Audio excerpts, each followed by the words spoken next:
everybody, and welcome to the World of Micah. Today we're going to be here at Universal Studios. We're going to travel around the Hollywood area, the Hollywood Boulevard area of Universal Studios, and see exactly how close the architecture here matches up with the actual building in Hollywood. So the counterpart is here in Florida.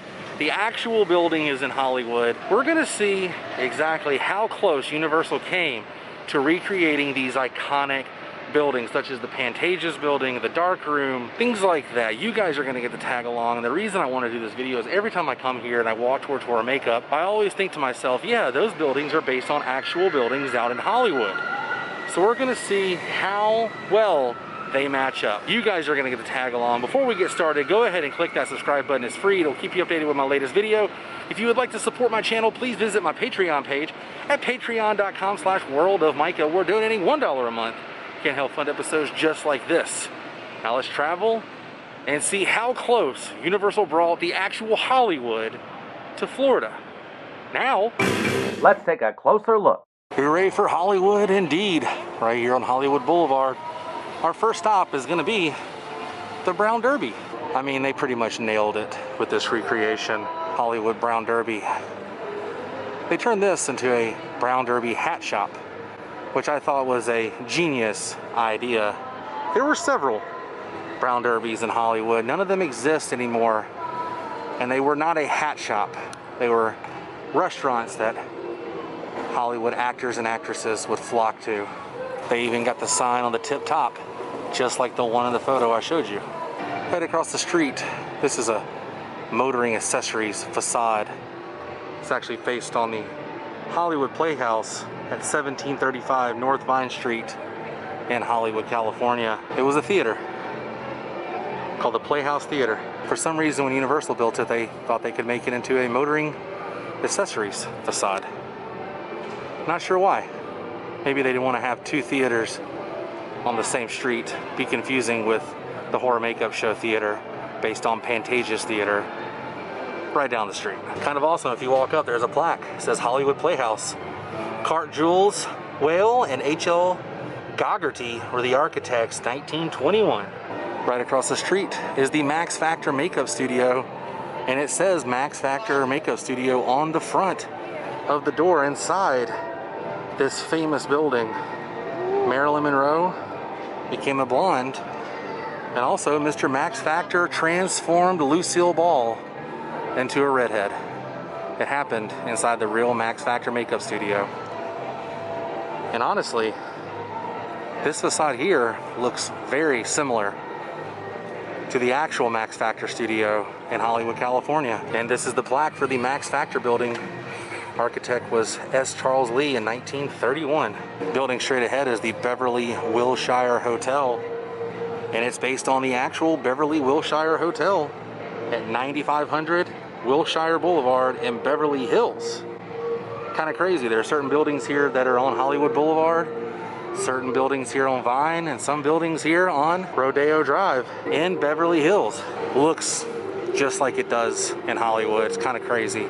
Even the small details, the carvings, everything. Kind of crazy. Now, I did see that this is now a Four Seasons hotel, but it's been in Hollywood on Rodeo Drive in Beverly Hills since 1928. Now, the Studio Styles, which is the AP Universal Orlando Annual Pass Holder Lounge, is based on the Chamber of Commerce at 6520 Sunset Boulevard that was built in 1925, and it was the Hollywood Chamber of Commerce for a half a century. Later on, 1976, it became a store for a camera supply, which brings me to my next stop, right next door at the dark room. The actual address for this in Hollywood is 5370. And what's weird is the famous dark room in Hollywood sold cameras and photographic supplies, and when Universal first opened, they sold cameras and photographic supplies inside this one too. Now they just take your picture. They do sell photos, but they take your photo with the backdrop. They don't actually sell camera supplies inside the dark room. Right across the street here is the Montmartre Cafe, which is based off the Montmartre Cafe in Hollywood. The architects, Meyer and Holler, built this building in 1922. It was on the second floor. There was a nightclub in this building, but the bottom was originally a bank. But now it's a convenience store and they have grab and go items and things. And don't be afraid to walk around and look at the different plaques. It'll tell you when the building was made. This is the S.H. Crest building. Architect Edward Sibbert, 1935, as it says on the plaque right outside the door.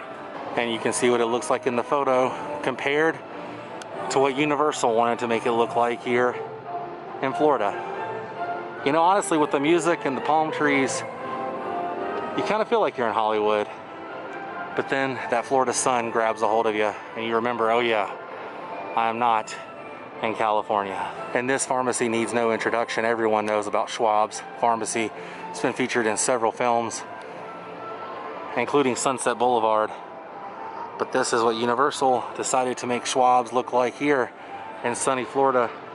I love the plaque for Schwab's.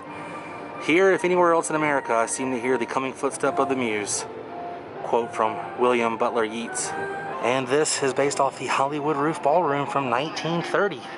This is what it looks like in Hollywood, California, and then compared to its counterpart here in Central Florida, the Hollywood Roof Ballroom and Cafe.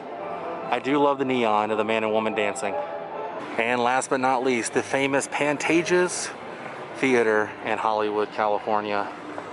It opened in 1930, and it was the last movie palace built by showman Alexander Pantages. Kind of crazy. From 1949 to 1959, it hosted the Academy Award ceremonies. If you want to see the real Pantages, go out to 6233 Hollywood Boulevard, and you can see it for yourself. Pretty much looks very similar. The neon sign that says Pantages and a few other things match up pretty well. Universal did a fantastic job. Well, we pretty much saw every single store and what it's based off of in sunny California. I think our adventure has come to an end, which means it's time to say goodbye. But if you enjoyed this episode, please give me a big thumbs up the next time you're here at Universal.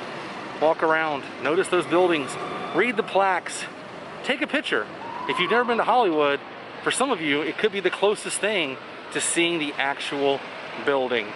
But our adventure for today is over. I will see you guys tomorrow on a brand new episode. All my links are down below. Until then, stay weird. Goodbye.